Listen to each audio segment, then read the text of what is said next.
안녕하세요. JD 부자연구소의 소장 조단입니다. 오늘은 테슬라는 아마존과 비교해야 한다라는 주제로 말씀드리도록 하겠습니다. 2020년 9월 2일 수요일 시황입니다. 제조업 지표가 바꾼 분위기, 미 자본시장 일제히 환호라는 기사가 있는데요.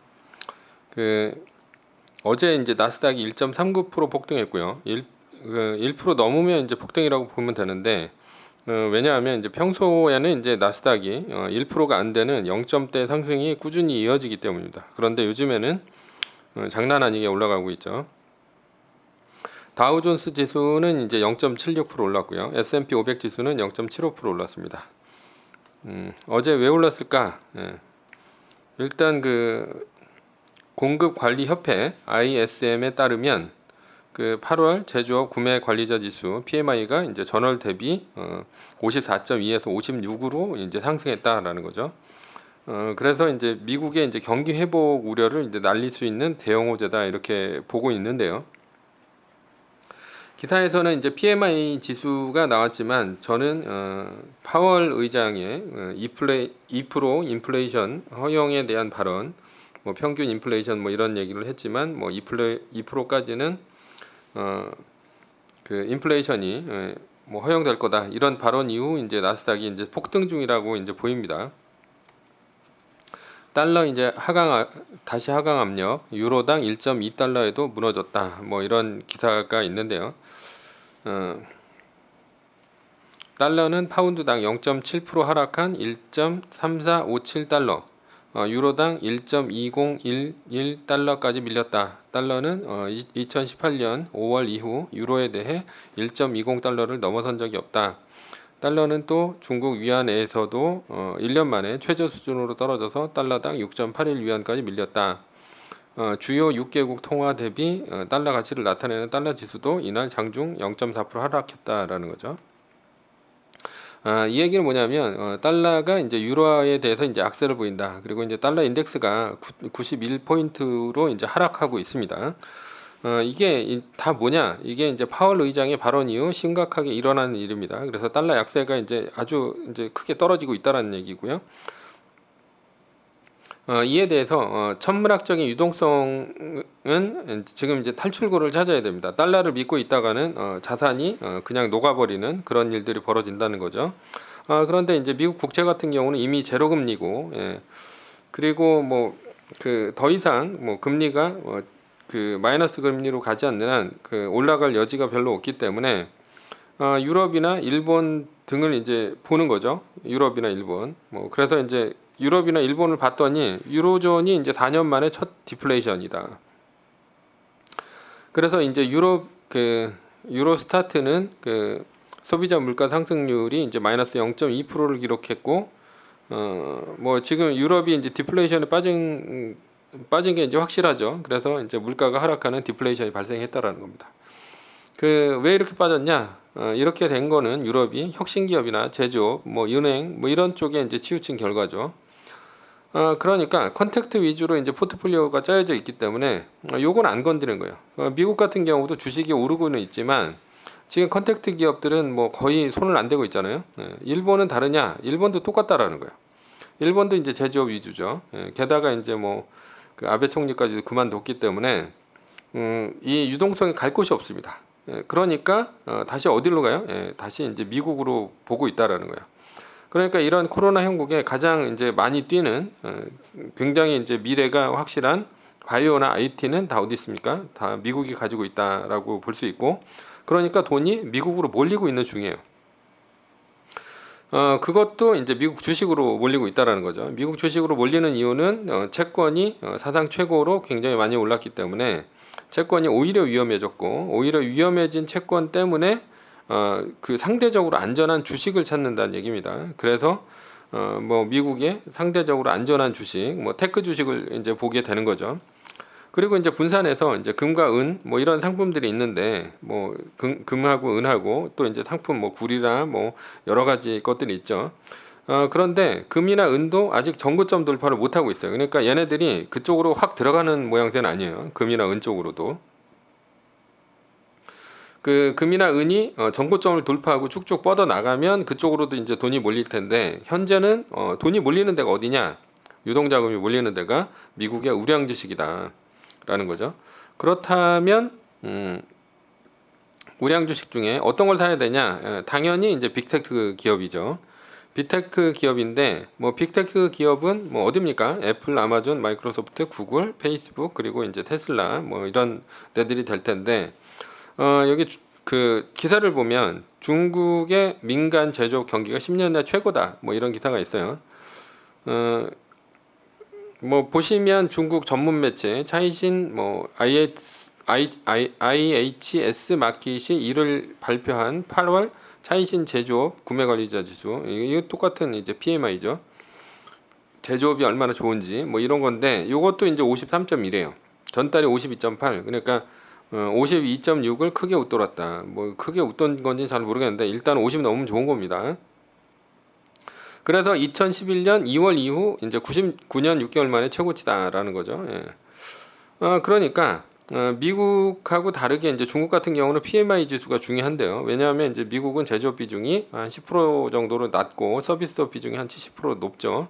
그렇기 때문에 미국의 이제 제조업 지수가 중요하긴 하지만 아주 크게 중요하다고 볼 수는 없지만 중국 같은 경우는 지금 세계 공장 이라고 이제 말이 있죠. 그만큼 이제 제조업 비중이 이제 큽니다. 제조업이 잘 되면 어떻게 되는 거예요? 예, 경기가 살아나고 있는 중이다라고 볼 수 있는 거고 중국 같은 경우는 이제 코로나를 이제 빨리 극복을 하고 지금 뭐 올해 아마도 이제 유일하게 뭐 GDP 상승률이 플러스로 가지 않을까 이런 생각 뭐 보여요. 그런데 이제 그 위에 이제 빅테크 기업 중에서 중국 비즈니스 하는 게 어디냐? 그게 바로 이제 애플하고 테슬라밖에 없지 않냐라는 거죠. 그러니까 애플하고 테슬라가 뜨거울 수밖에 없다라는 거예요. 이날 애플은 7,500만 대의 5G 아이폰 출시를 위해 대규모 부품 발주 보도에 힘입어 3.98%를 오르며 시장을 주도했다라는 건데 어제 이제 애플이 5G 아이폰 출시 때문에 오르긴 했지만 다른 빅테크 기업과 달리 중국 비즈니스하고 언택트 위주의 사업들이 탄탄하기 때문에 그리고 또 이제 배당하고 이제 자사주 매입으로 그래서 뭐 1등 주식으로 아주 이제 확고히 자리를 굳히는 것 같아요. 넘사벽이다 이거죠. 그 다음 기사를 보면 줌 주가가 이제 40% 폭등했다. 시총 1,300억 달러에 육박해서 IBM 추월했다라는 기사가 있는데 줌이 뭐 재택근무하고 가정학습이 이제 확산하면서 수요가 폭발한다라는 거예요.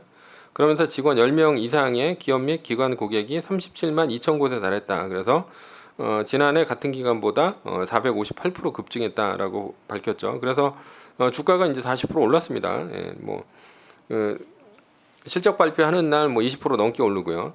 그러면서 이제 40% 가까이 올랐는데 자, 이게 이제 뭘 뜻하냐? 줌의 매출액 폭등은 한마디로 이제 언택트 기업이 이 코로나 형국에서 얼마나 잘 되고 있는지를 보여주는 상징적인 사건이라는 거예요. 잘 된다 그러는데 이 정도로 잘 돼? 라고 이제 보여주는 게 줌의 이런 사건이고 뭐 줌과 이제 더불어서 뭐 도큐사인이라든가 뭐 이런 기업들 그런 기업들이 굉장히 좋아지고 있어요. 도큐사인 같은 경우는 뭐 이런 전자 서명 뭐 이런 것들이죠. 그러니까 한마디로 언택트 기업들이 좋아지고 있다라는 거예요. 그러니까 당연히 돈은 어디로 몰리는 거예요? 빅테크 기업으로 몰리는 거죠. 그리고 이어 반대로 이제 컨택트 기업 같은 경우는 이제 파월 발언 이후에 반짝 이 거래에 올랐어요. 그리고 이제 바로 추락하기 시작합니다. 그러니까 컨택트 기업 쪽으로는 뭐 확실한 백신이 나오기 전까지는 뭐 투자를 안 하는 게 낫다 이렇게 볼 수 있어요. 주가 폭등 테슬라 6조 원 유상 증자에 주가가 뚝 떨어졌다라는 거죠. 예. 올 들어 주식 분할 등 호재로 주가가 5배 폭등한 미국의 전기차 업체 테슬라가 50억 달러 약 6조 원 규모의 유상 증자에 나섰다라는 건데 그래서 어저께 이제 뭐 악재로 한 5% 가까이 빠졌죠. 그런데 테슬라를 보면서 요즘 드는 생각이 테슬라를 아마존과 비교해야 되는 게 아니야. 예? 아마존하고 다를 게 뭐냐라는 생각이 든다라는 거죠. 아마존이 시총이 이제 1.7조 달러고요. 그 다음에 테슬라는 4,420억 달러인데 아직은 이제 턱도 없죠. 턱도 없는데 사람들은 이제 테슬라를 자동차 업계하고 비교를 합니다. 근데 테슬라는 아마존과 비교를 해야 된다 이렇게 생각을 해요. 왜냐하면 아마존이 하는 사업이 테슬라와 크게 다르질 않아요. 예, 나중으로 가다 보면 아마존 같은 경우는 지금 지금까지 한 5,000배가 올랐다고 하는데 아마존이 이제 요즘에서야 이제 클라우드로 유통산업의 적자를 메우고 있으면서 약간의 이제 흑자가 나고 있는데 수익을 엄청 내는 기업은 아니라는 거예요. 이것은 뭐와 같습니까? 테슬라와 같죠. 예. 그래서 테슬라는 이제 4분기 연속으로 흑자 달성해가지고 S&P 500에 이제 들어가냐 마냐 이게 이제 9월달에 나온다고 하는데 그것 때문에 또 올라간다 이런 얘기가 있어요. 그런데 이게 뭐냐 결국은 아마존하고 같이 적자 기업이란 뜻입니다. 즉 그러면 이제 올라갈 이유가 뭐냐라고 봤을 때는 아마존의 미래가 뭐냐 이거를 이제 봐야 되는 거죠. 그러니까 아마존 같은 경우는 이제 온라인 전자상거래 요거 이제 바탕으로 해가지고 여기서 나오는 돈으로 사업을 넓혀가는 거죠. 그래서 고객들 데이터를 가지고 AWS 이게 이제 클라우드죠. 그래서 이 클라우드 사업을 하고 또 이걸 발전시켜 가지고 위성 인터넷 사업을 한다라는 거죠. 그리고 이제 우주 정거장 만들어서 인류를 우주 정거장으로 옮기려는 이제 꿈을 갖고 주가가 올라가는 기업이에요. 이외에도 필백 인수해 가지고 약도 배달을 하고 여러 가지 헬스케어 이쪽으로도 진입을 하려고 하고 이런 기업인데 그러면 이제 테슬라는 어떠냐? 테슬라 같은 경우도 이제 지금 전기차를 기반으로 해서 전기차 애플리케이션을 통해 가지고 생태계를 구축하고 그 테슬라의 이제 영상 같은 걸 보면 그 옆에 이제 크게 그 태블릿 PC가 달려 있잖아요. 그런데 그게 스마트폰 앱 그거하고 연동이 되더라고요. 예. 그런데 그게 이제 어떻게 보면 테슬라가 생태계 기업으로 나가는 게 아닌가라는 생각이 좀 듭니다.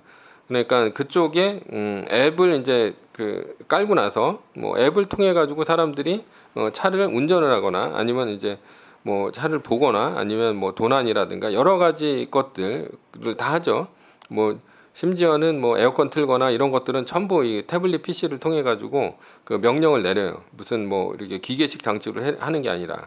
그런데 이제 나중에 이런 식으로 바뀌어 버리면 이게 다른 기업이 들어올 수가 있는가라는 생각이 좀 들더라고요. 예. 그래서 요걸 통해서 이제 자율주행 시스템으로 해가지고 로봇 택시를 공유를 하고 그 다음에 스타링크를 통해 가지고 전 세계 무선 인터넷을 공짜로 뿌리고 그리고 인류를 이제 화성으로 보내려고 하는 이제 꿈이 있는 거죠.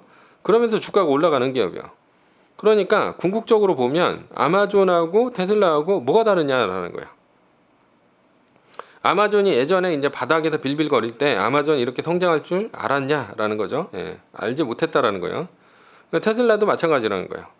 그러니까 테슬라를 그냥 자동차 업체다 이렇게만 보고 도요타의 시가총액을 넘어섰다 이거 말도 안 된다 이런 얘기를 할 필요가 없다라는 거죠. 도요타 시총 넘어섰다고 해가지고 대단할 이유가 없고요. 지금은 도요타뿐이 아니라 포드, GM 다 합쳐도 테슬라를 못 따라갑니다. 그러니까 앞으로 꿈으로만 본다면 테슬라도 아마존 못지 않을 이유가 없다라는 거고 오히려 꿈이 더 클 수 있습니다. 그래서 결론이 뭐냐? 결론은 현재 수익을 많이 내도 꿈이 없으면 주가가 안 오르죠. 예, 현재 은행 같은 기업들 이런 것들이 다 그렇고요. 반면에 이제 수익을 못 내도 꿈이 있는 기업들은 주가가 폭등을 합니다. 게다가 요즘과 같이 유동성 장세에서 좋은 기업 찾기가 힘드니까 오르는 기업만 더 오르게 생겼죠. 예, 그래서 그렇다라는 거고요. 매뉴얼은 나스닥 지수가 일간 지수가 마이너스 3% 뜨면 전량 매도 후 금이나 미국 국채 등 안전자산으로 갈아타야 하는 거고요. 위의 상황은 매뉴얼일 뿐입니다. 따를 사람은 따르고 참고할 사람은 참고만 하시면 됩니다. 주식을 사고 파는 것에 대한 모든 책임과 이득은 자신의 것이죠. 예. 오늘은 테슬라는 아마존과 비교해야 된다라는 주제로 말씀드렸고요. 후원은 제가 영상을 제작하는데 많은 도움이 됩니다. 하나은행 447-910064-61005 주식회사 JD 부자연구소 감사합니다.